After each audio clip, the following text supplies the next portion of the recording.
It was a tragedy that shook the world but still echoes in history. The Bengal Famine of 1943, a catastrophe that led to the deaths of millions. Yet, for decades, its causes remained a bitter point of debate. In the midst of World War II, Bengal, a region under British colonial rule, faced one of the most devastating famines in human history. From 1942 to 1943, the crops failed and starvation spread like wildfire.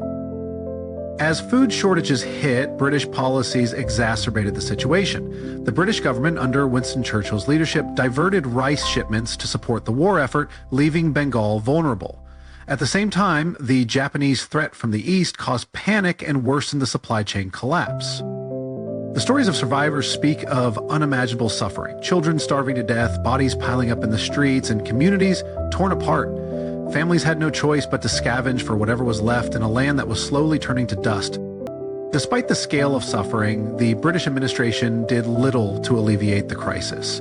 Many historians argue that the famine was not just a natural disaster, but a man-made tragedy, worsened by callous decisions.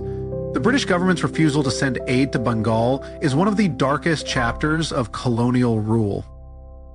The Bengal famine left deep scars, but its legacy also ignited a wave of resistance. It fueled political movements that would eventually contribute to India's fight for independence.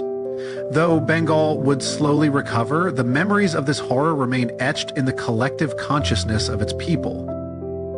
The Bengal famine of 1943 was not just a failure of nature but of human compassion, a tragic reminder of the power of government decisions and the resilience of a people who, despite it all, endured.